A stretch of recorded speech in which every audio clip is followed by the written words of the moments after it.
In this episode of Missing, we are replaying an episode about the disappearance of Lonene Rogers, an episode that aired as number 434 a couple of years ago in December of 2023.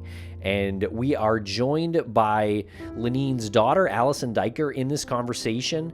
And Lance, we are going to be speaking with Allison again this Tuesday night for a live fundraising event. Not only Allison, but a private investigator named Jeff Walters will be joining the conversation live on YouTube. And people probably know that the fundraising event is for the nonprofit that you and I are on the board of, Bruce Maitland's Private Investigations for the Missing. We do these fundraising events a couple of times a year. Every little bit counts. We hope to see as many people as possible right there on the Missing YouTube channel. You can contribute with the guests by chatting with them and giving just whatever you can. Again, any little bit is appreciated. So for more information on Private Investigations for the Missing, you can go to investigationsforthemissing.org. This evening on November 25th commemorates International Day for the Elimination of Violence Against Women.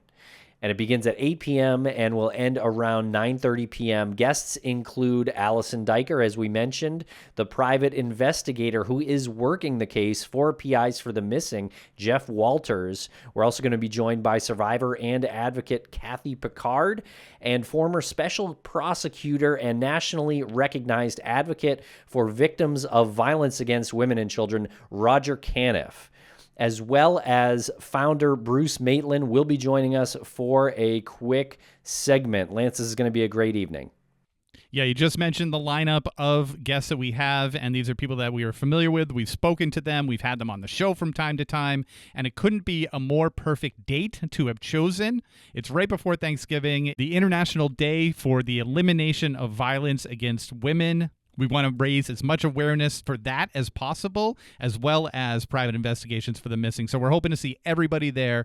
Again, Tuesday, November 25th, 8 p.m. Eastern Standard Time, the Missing channel on YouTube. Okay, so now we're going to play the episode that we produced from a couple of years ago with Allison about her mom, Lonene's disappearance. So you can get caught up on the case before we hear from Allison and Jeff on Tuesday night.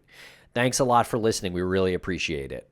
Lonene Rogers went missing on January 7th, 1981. At the time of her disappearance, Lonene was 5 foot 5 inches, 140 pounds, with sandy brown/blonde hair and gray eyes. And if you have any information, please call 814-332-6911. And the reason why I said that I felt inspired after this conversation is because Allison has come out of this period of her life in her adolescence, this period of abuse and witnessing this abuse, to write a book too, A Daughter's Journey and Story of Resilience. This is a book that you can find in any of your booksellers. She's also used this traumatic moment in her life to educate younger people, including her family as well. So what I thought was going to be a heavy, serious conversation, which it was, turned out to be not so much, and I left this conversation feeling like, hey, this woman got through a lot, and it kind of puts a lot of things into perspective in your own life, you know? Yeah, Allison is incredible to have lived through what she's lived through, and I'm sure you'll agree after listening to her tell her story in her own words. But yeah, you can pick up her book as well. It's on Amazon and anywhere else you choose to do your book shopping. And we're just going to take a quick break for commercial, and we'll be right back with Alison Duiker.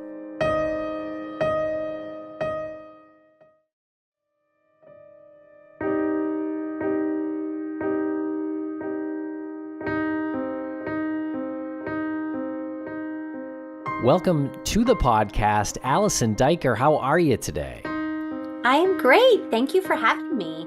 Yes, thank you so much for joining us. It's so good to virtually meet you.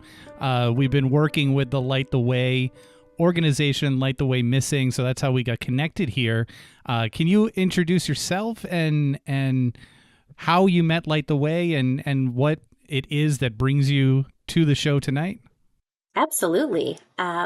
So Light the Way actually joined my Facebook page, I created a Justice for Lonene page on Facebook, and Lonene is my mother. She has been a missing person for, it'll be 43 years in January. I was only 5 when she disappeared, and when I became an adult, I started to question and started to think, I used to be afraid of the story and afraid to even ask questions. But when I became an adult and just felt, more confident in myself and safe, I thought, somebody's got to ask questions. What happened? And so I created this page and worked really hard on trying to bring awareness to the page, awareness to the case. And I was lucky that Light the Way found my page, and they joined and then said, we want to help. And I said, that's fantastic. And they then connected me with you. Very cool. Well, yeah, you've been doing a great job advocating and really getting out there with interviews. So well done with all that. Yeah. Can you tell us a little bit about your background? I was born to 2 deaf parents. My mother and father were both deaf. They had a rocky relationship from the start, and I was born shortly after they were married. I had a brother that was born shortly after that, and I do believe my mother hoped that, having children, which she dreamed of, would also change my father and his abusive and criminal ways that she had experienced during their marriage and long before their marriage, for sure. It did not. And when I was 5, she actually became a missing person. And, the story there is she was planning to leave my father. So in October, they were actually legally separated in October of 1980.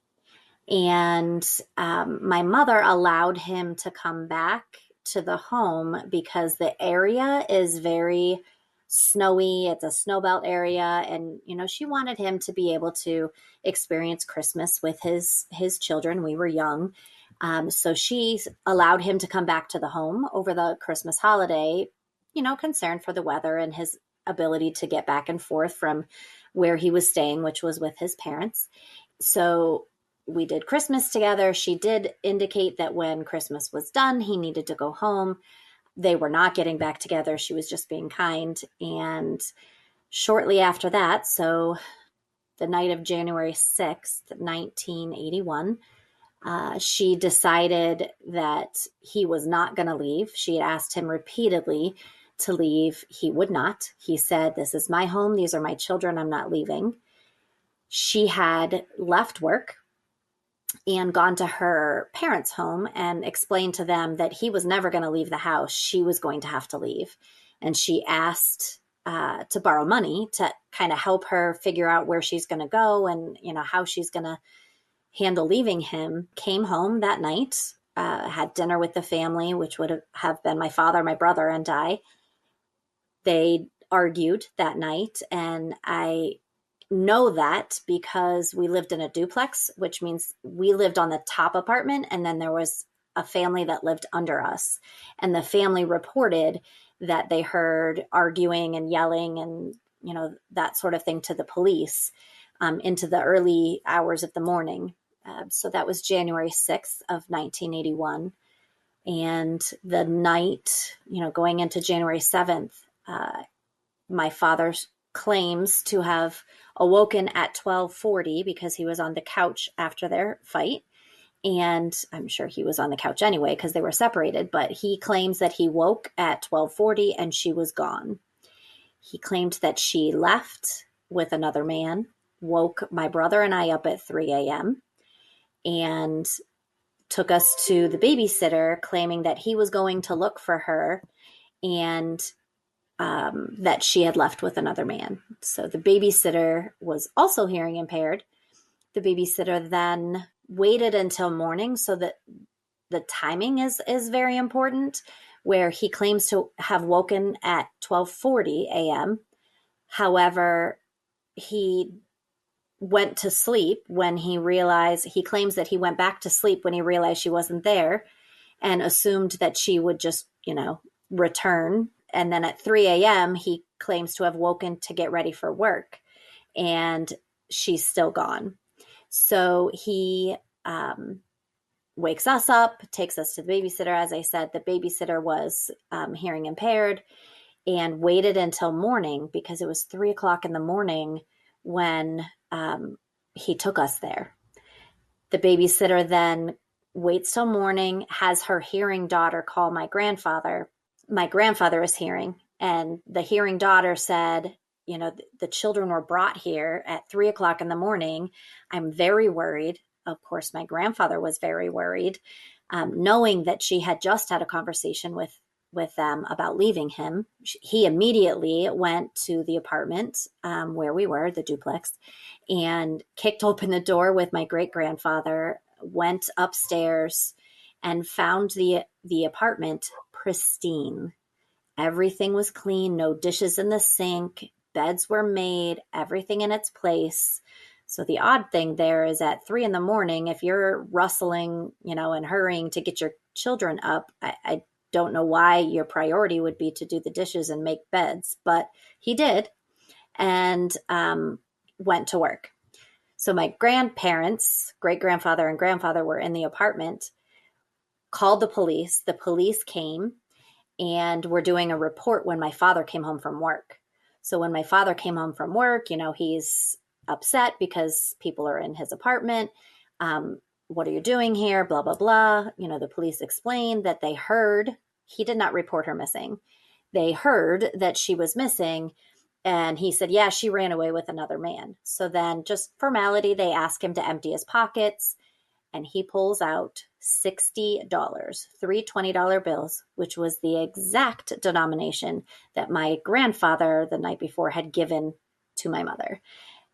So, of course, my grandfather goes crazy, and and a lot of arguing takes place. From that time forward, there were a lot of circumstantial things that were found, such as a blanket was missing, a pink blanket that used to be on the backside of the couch.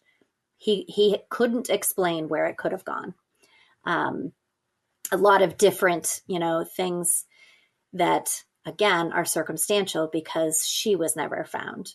There were searches that took place. There were volunteer firemen, community members. I had a lot of family members in the area. They did foot searches, dog searches, helicopter searches, and my father never participated in a single one. Never asked to help, never involved himself in any way. In fact, there's a report of him sitting in the window watching them search like they were entertainment. So I will say, fast forward that story, it's been 43 years and there's been nothing, no hits. Many, many people have given, kind of character reports of, bad experiences with my father and, his robbing, stores and homes and cars, and a lot of information that would lead to, negative character of a person, but nothing that led to finding her. And that's, kind of where we sit now, 43 years later. This is an incredible story for a 5-year-old to have to experience and live through. That must have been incredibly traumatic for you. So I applaud you for being with us today and being able to retell the story with as little re-trauma as possible. But I know that you were only 5, and you mentioned that your mom was abused, and this was back in the late 70s and early 80s. Obviously, she's not putting her picture on her Instagram of the abuse. Right. So how was it, if you can remember, or was it something that you gradually found out about as you grew up? How did she communicate this to others, that she was being abused, or was it just so obvious that everyone knew? So I can't say that it was a memory of mine. It was definitely based on my experience living with my father and my own, physical abuse, neglect that I experienced from him. So that's, one piece of that. My aunt, her sister, a lot of her friends. Through this crusade to try to find more information, I have connected with more and more and more people who knew her, which, is very special to me because I was 5 and I don't have, many memories of her, that are vivid actual memories. But I have been told so many times by my aunt, many different stories, by her friends. My grandmother, when, she was alive, she's not with us anymore, but lots of stories of him just being verbally abusive with her. I was never told a specific like physical altercation or anything like that. More kind of verbal type abuse. I do know that there have been several people who have said to me that they experienced abuse. There's a woman that responded to me and said on the Facebook page and said that she put a restraining order against him because he choked her when she asked him point blank at the deaf club that is in Erie where he met my mother, what happened to her, and kind of point blank said, everybody knows you did it, and he lost it and went for her throat, and she pressed charges and had a restraining order against him. And my aunt has stories of, my aunt, my mother's sister, told me a story of he was abusing the dog and she had given him the puppy, I think is the story. So that was her connection to the dog. And he was beating the dog. And she could hear the dog yelping as she was coming to the apartment to visit us. And she came running up the stairs and said, "You can't beat animals," and said, "I'm taking the dog back," and tried to take the dog. And he knocked her down. And this is from my aunt's, she told me this story, that he knocked her down and went for her throat, and that my mother was like, "Stop, stop, stop." So, this throat thing, as far as my hunch is concerned, they did not find blood. They did not find evidence such as that. So that would be a pretty clean way to go about this crime. And it is numerous times it has been reported that he had done this to women. I've never heard this to a man in regards to a man, but I have heard this multiple times from women. Right. So he would go towards their throat, go to choke women. And he had quite a criminal past in addition to assault, but a lot of theft. Yep. He was also convicted on, unfortunately, I think it was in 1960. No, I can't remember the date. 71, maybe 70, something like that. I apologize. I don't remember the date, but he was convicted of felony sexual assault with use of a weapon. Now, at the time, the charges, unfortunately, were not as severe as it would be now. He served 6 months and was released on probation. And he he and a friend broke into a college girl's apartment who he followed home from a bar and assaulted her by knife to the throat. And he was deaf. So he did not hear that. Somebody must have called, a neighbor maybe, and reported that a crime was being committed because the police kicked open the door and caught him and the friend red-handed assaulting these women. There were 2 actually. That was the most violent. And I didn't even know that happened until I was an adult, and you can get the criminal record report from the county. It's public record. So I had asked for, in the 2 counties he had resided in, I asked for the criminal records report and was absolutely stunned to see that. Now, I knew about the thefts. I knew about, breaking into homes and cars and garages and stealing tools. But this was a very different crime that surprised me. And was it common for your mother to have male friends from time to time and ones that she might go away with without much notice? I don't believe so. Of course, I can't, say that I know that factually, but because I wasn't there and I was 5. But I will say that she was deaf, and the deaf culture kind of shy away from the hearing world typically because they have a hard time communicating, especially in 1980. It wasn't something, nowadays I think we're more inclusive of handicaps. It was very different then. And she would not have sought out, friendship from just random people. She would probably stay more to herself and just be friendly and loving, but I can't imagine that because of the hearing barrier, she would have sought that out. But there was a man who worked at the same place that she worked at, and he was an older man, and I think he kind of wanted to help her, was intrigued by her hearing loss and her way of communicating.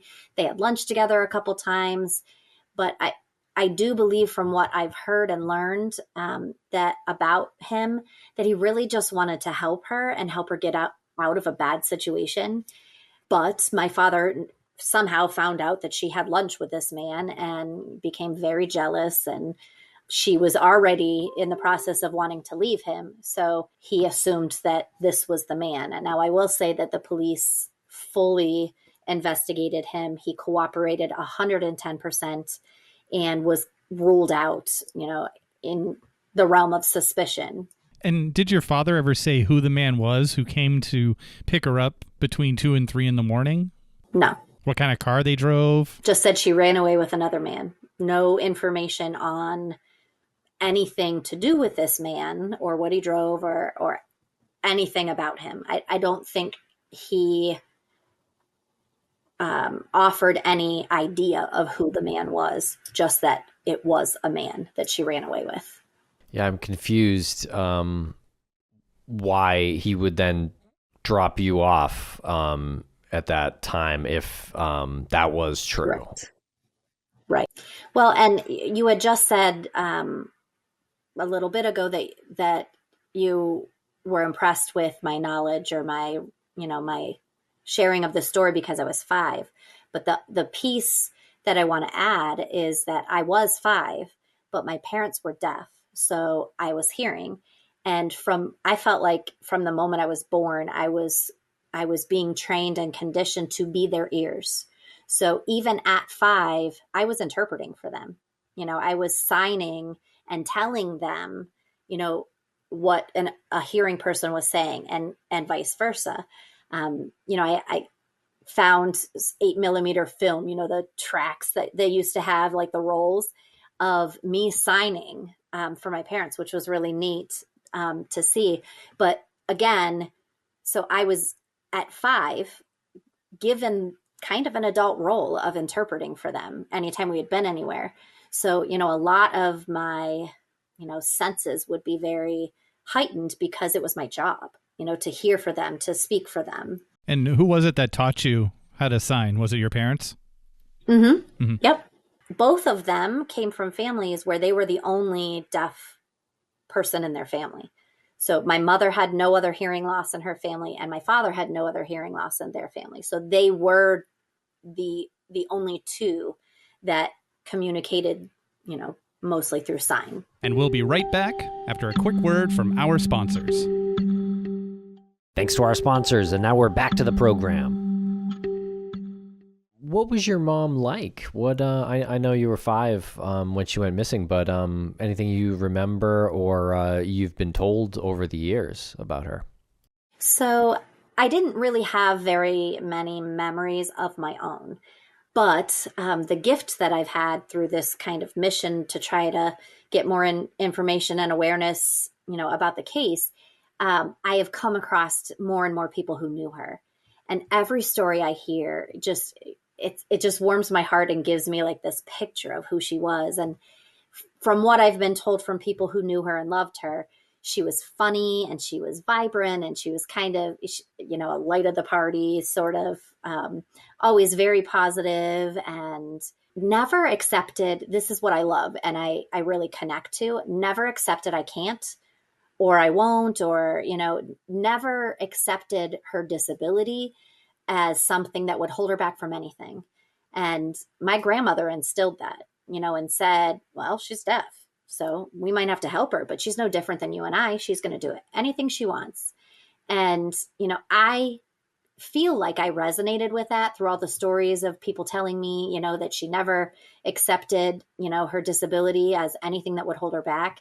And likewise, growing up, I had so many reasons to pick a bad path, and so many excuses for not trying to be a productive citizen or, trying to be a loving person. I had plenty of reasons not to be, but I never wanted to be like my father. I wanted to be like my mother.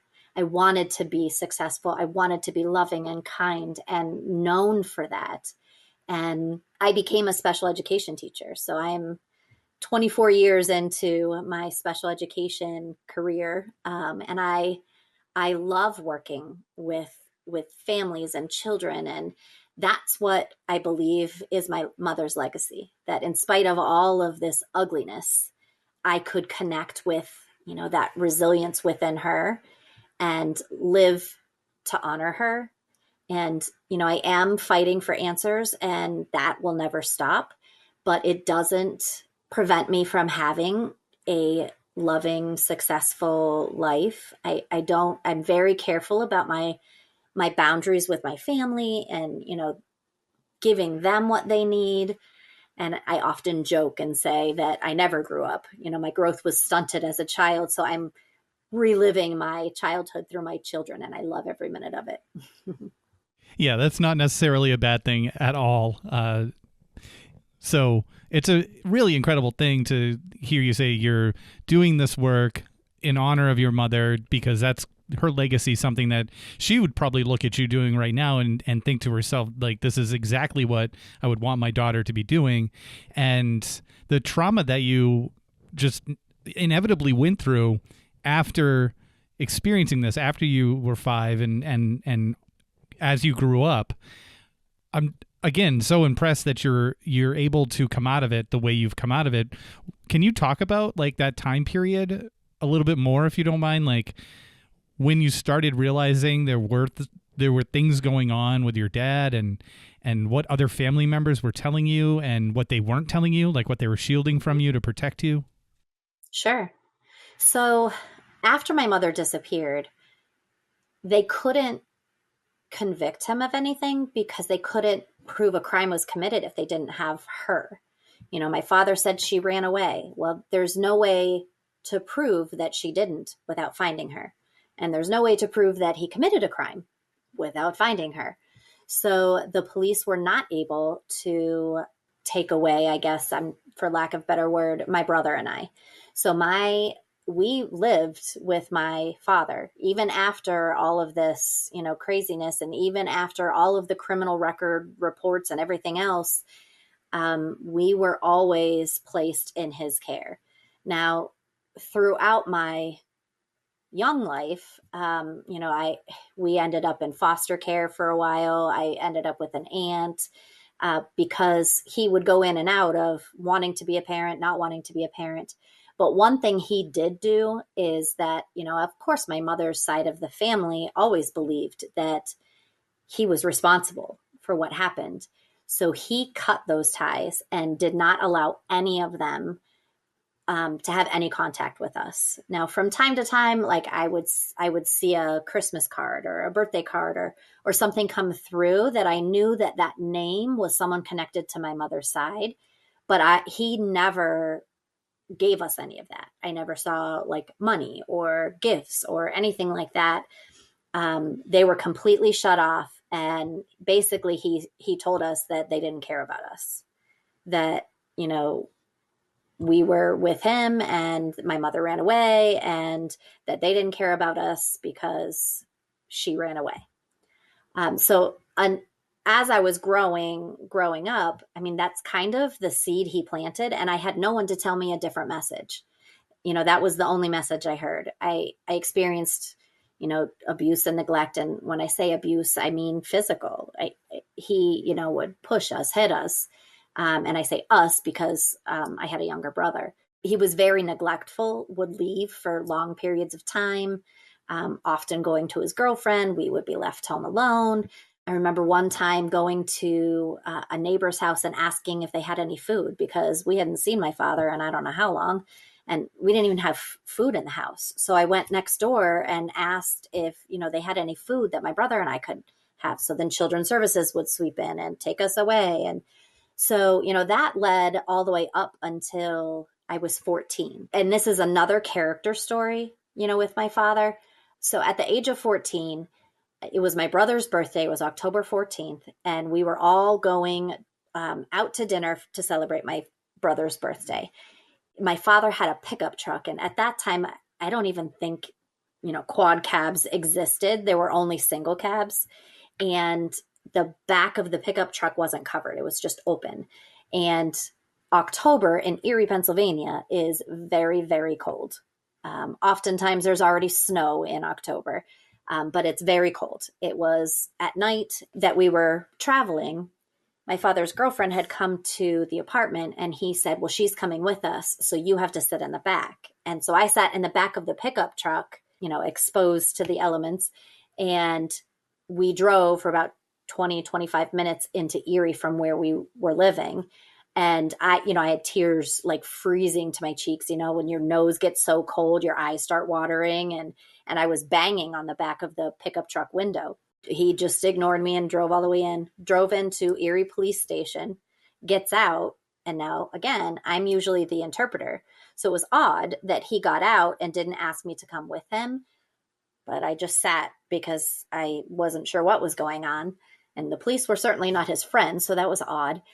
He comes back out and kind of motions me to come with him. So I go back into the police station with him. And the officer says, I don't know what he's saying. Can you help interpret for me? So my father says to me, tell him you're bad and I'm not taking you home. So I interpret to the police officer. He says I'm bad and he doesn't want to take me home. It was a Friday night. The police officer said, okay, well, you can't just drop children off here, but please tell him that we'll get you some help. On Monday, we'll have someone call you, from Children's Services and we'll get you some support. He refused, said, I'm not taking her home. She's bad. I don't want her anymore. Like I was a pound puppy or something. And the police officer said to me, do you have anybody you can call? Now, let me pause this by saying this was the second time I was in this particular school district. We had moved constantly because he didn't pay his rent and we get kicked out and have to move. And so I was in Fort LaBeouf School District for the second time. I had been there in 5th grade and we had come back again in 8th grade. So that particular day, the guidance counselor called me down and asked me if I was okay, if I needed anything. And by this point, I was done even saying anything because it never led to an actual resolution that was beneficial. I would get in trouble for telling anybody anything. I'd get taken away, and that was never a good thing. So I just said, I'm fine. I'm fine. And she knew that I probably wasn't if I was back with my father.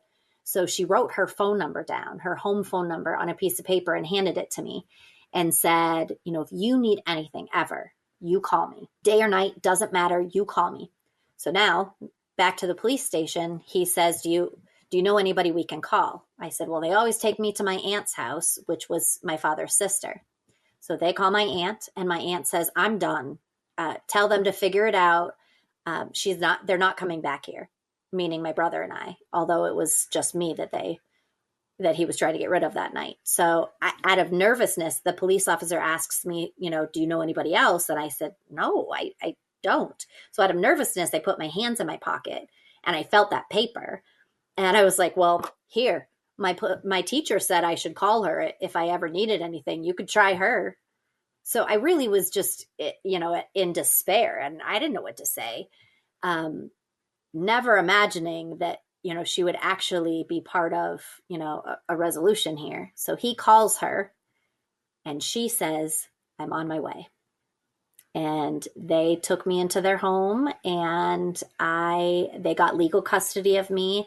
And so from 14 to 18, I had the stability of a loving home. And, I heard messages of you will you will be successful. You will become something. You will do whatever you desire. I heard these positive messages that, thanks be to God, erased those negative messages. And I did go to college, and, I did move on and have, a decent life. I was able to kind of decide for myself that I didn't want to be a failure. I didn't want to be just another kid in the system.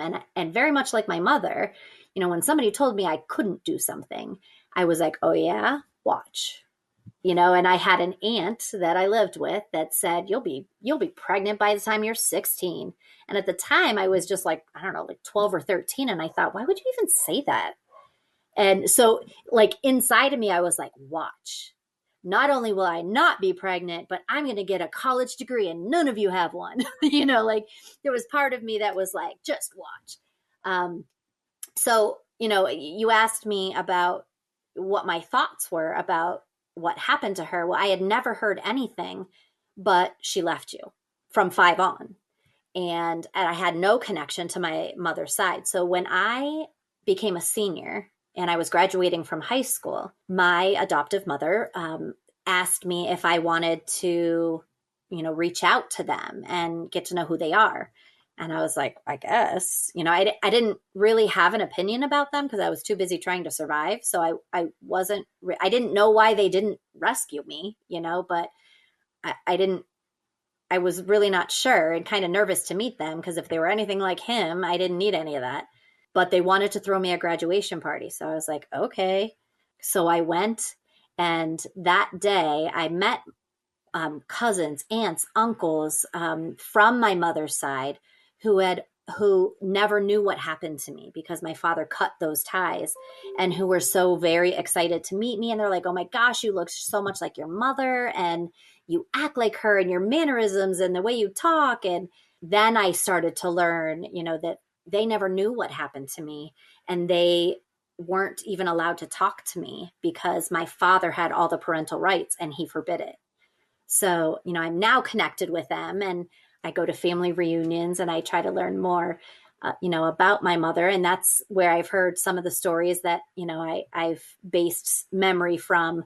But I have to say that, the only message I heard growing up from my father was that she left you. But there was something inside of me that never believed it. I just never bought it.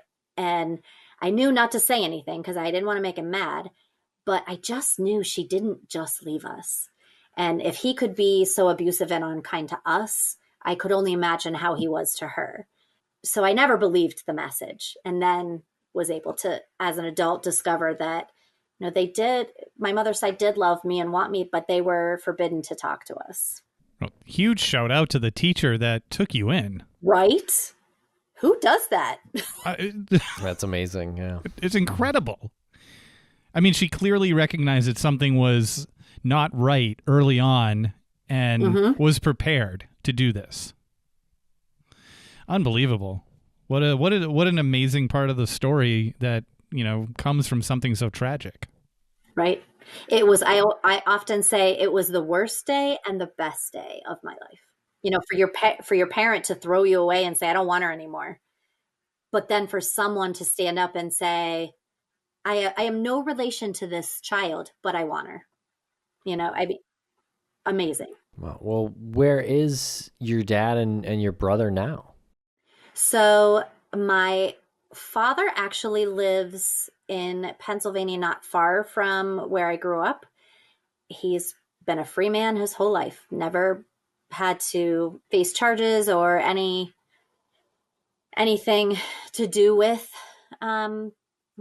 justice in this case. My brother, unfortunately, he remained with my father that night, and he at the age of 16 got emancipated, so was kind of out on his own and working a job, quit school, and just trying to take care of himself. He had, people along the way that would take an interest and try to be loving and kind to him, but he had it very tough. And he's doing well now, has several children, and is doing well, I think. Yeah, it's good to hear that both of you have come out of it in a more positive way. You've also contributed to and organized searches and done a lot of boots on the ground work to try to figure out the truth here. Can you talk about that? Sure. So the justice page that I told you, it's called Justice for Lonene. That's my mother's name. I had posted that I had gone and met with the police and said, okay, I don't know anything, and I'm an adult now, and I want to know what happened, what's going on, what are you doing, what have you done, what are you doing, where are things? And the investigator was saying, well, this is kind of where we're at, and as we were talking, there was one piece of information she shared saying that, other than a deaf person talking about or telling the police that he had an encounter with my father's girlfriend, longtime girlfriend, saying that she thinks that she knows where my mother was buried, there hasn't been any hits. And I'm like, wait, hold on a minute. So, back up. So I'm like, tell me about this. So I said, I didn't know any of that. And so what had happened was my father's girlfriend at the time, they had broken up, which they were kind of together back, they did a lot of that breaking up, making up business for years. She was at a party, also deaf, was at a party, picnic kind of thing with other deaf people. And a gentleman who was also deaf was just talking to her. And she said to him, listen, I need to tell someone, if anything ever happens to me, I need you to go up to Church Road and see if he put me there. Now, let me back up and say that the story is, she said that he kept stopping at this particular forested area. It's a dirt road. There's not much on that road. No real reason for many people to be on the road. And he kept going there with her, stopping at a certain spot and going into the woods and then coming back. And one day she said, she asked him, why do you keep going in there? Like, what is there? Why do we keep coming here? And he said, don't worry about it. Don't worry about it. She claimed that she said to him, is Lonnie there? And my father said, shut your mouth. Never say that again, or I'll put you in there with her. Now, Marie, this ex-girlfriend, told the friend, Richard, that he said that. And if anything ever happens to me, you need to look on Church Road because I think she's there. Richard tells the police, and the police decide that he's deaf and, they didn't have an interpreter. So, it was hard to understand, and they just didn't accept it as a credible lead and never followed through on anything with that. And I was like, what? Well, how do you get this information and not at least do something? But they determined he was not credible. So I then said, okay, we need to rewind this and figure out where this is, what happened. I found out who the man was, got in touch with him. I recorded an interview with him. So I knew that if I was going to convince the police that they need to do something, I had to have, evidence, so to speak, of why. So I recorded, he's deaf, so we were signing, but I tried to talk as we were talking, in addition to sign. So I recorded the whole interview and he was fine with it. And I shared that interview with the police and I said, I want cadaver dogs on Church Road looking for remains. And the investigator said, I'm with you. Let's do it. I'm going to arrange it, blah, blah, blah. Next thing I know, I'm getting a phone call saying, I'm sorry, but we have to have more evidence in order to warrant these kind of resources. And I'm like, you should have done this years ago when they told you this. And I believe her boss told her, sorry, we're not doing this. So then I posted it on the Justice page. And wouldn't you know, I got a personal message on the Justice page from a canine search, human cadaver search dog who the police work with. So she contacts me and said, I'll bring the dogs and I'll have my friends come and we'll run 2 different dogs. So we did that. They brought their dogs And so I had two different handlers, two different dogs run from two different areas 3 times. We did it in the winter, we did it in the spring, we did it in the fall. And all 3 times, both of those dogs alerted their handlers to remains at one certain tree and stump. And so I then call the police and I'm like, I recorded it. I didn't want them to ever say, I was being untruthful. Like, here's the evidence. I recorded the entire thing. We did it in 3 different trials with 2 different dogs. And the response was, well, I wish you would have invited us, to come when they were coming out. And I said, these are reputable dogs. So when I said who it was, they're like, we know, we work with them. Well, okay. So that turned out to be, I reached out on that justice page and said, does anyone have an excavator? Does anyone, let's look in this area. And I kind of arranged for people to come and do some excavating. We all took it very slow and kind of sifted through looking for things. And we never found anything. The police did, after, the dog handlers reported their report saying, they alerted 3 times from 3 different locations, all of that. They did send Mercyhurst forensic science team, which is a university, to come and do ground penetrating radar to see if there's anything there. And the short of it is they didn't find anything. But I will say that just from what I've learned and researched, I don't know that she was buried. It was winter. I don't know that the ground would have been disturbed. I could see how he would cover her up with, branches or twigs or whatever. And then unfortunately, nature, wildlife, the remains would be scattered. So what the handler said to me was, it could be that, as morbid as it sounds, like her body could have decomposed there, and it would always be part of the soil and the trees. So, when the dogs alerted, they kind of punctured the ground and the dogs were sniffing up the tree. And I said, are they looking for squirrels? And she said, no, they're following the scent, because the scent was going up. And I was like, oh my gosh. So we never found her, but I don't believe those dogs don't lie. They alerted so convincingly multiple times something was there, but I don't, again, have any way to prove that. And I don't know that he didn't move her. Maybe she was there at some time and then he moved her. I don't know.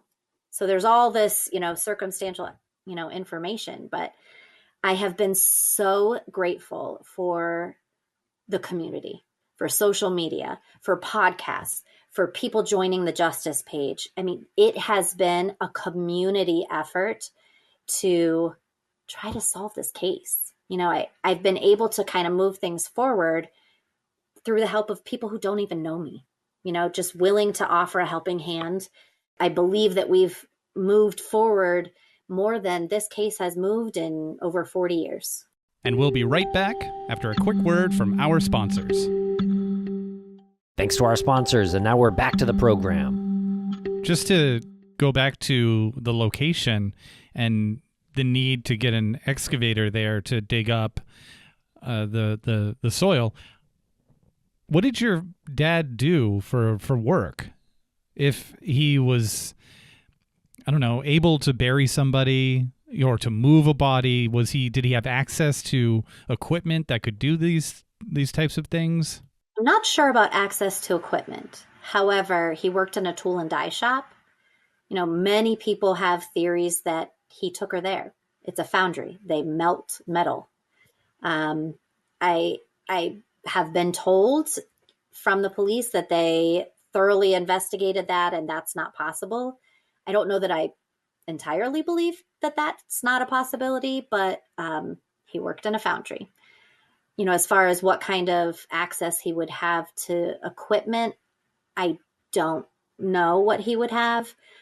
He was very handy with tools and fixing cars and things like that. I can't say he had many friends, so I'm not sure people would just let him borrow something, but nothing like that I ever heard. But he was a big guy, like over 6 foot, big, burly guy. And, my mother was 140 pounds. So I mean, dead weight is heavier, but I would imagine the adrenaline of the situation would make him able to lift or move or whatever if he had to. He also drove a 4-wheel drive Bronco. So his ability to get in and out of dense forest or, heavy, deep snow is a little more likely in a 4-wheel drive. Right. And was this off-road a little bit, this location? Where it was not far from the road, like a traveling road. It was in, like, just off the road, maybe 150 yards, maybe. You could see the road from that area. And it was an old logging road. So it had been traveled many, many years, prior. At that point, I don't know how well the road, was maintained, but there could have been a path. 40 years later, there wasn't, but there could have been one then. Tell us about your book and your decision to write a book. Yes. So I wrote a book. This is my mother, called A Daughter's Journey and Story of Resilience. It was the 40th year. So we're in January, it'll be 43 years. So almost 3 years ago, it was COVID year, and everybody's home and can't go anywhere. And I had often just had this gut feeling like I needed to tell her story, but I wasn't ready. I had spent so much of my life just trying to survive. And I finally had come to a point that I didn't feel like I needed to put so much energy in surviving, that I was healthy enough to tell the story. And I was no longer afraid of my father. That was another thing. I never wanted to upset him to a point where he'd come after me or try to find me or find my family. And something just, turned in me. I just was healthy enough and strong enough to feel like, what? He can't hurt me anymore. He's old. So I decided in the 40th year of her disappearance that I was going to write a book. And I worked very hard, like at every practice or every event I would take my children to, but I couldn't go in because only they could go in. There were so many times that I was stuck in the car, and I would bring my laptop with me and I would write and write and write, and much to my surprise, I was able to finish that book in about 9 months, and it's 530 pages. Sorry, but there's a lot of pictures. I had no idea how much, that would turn out to be. But the gist of the book is I start by talking about my mother's resilience, my grandmother's resilience in a time where there was no such thing as special ed. If you had a handicapped child, you sent them away to a boarding school. And the resilience of my grandmother saying, no, this is my child. Nobody else is going to raise my child, in a time when nobody did that, and then talking about my mother's resilience and her story of being born deaf, but never accepting no, or I can't. And then leading into the disappearance and everything that happened with that.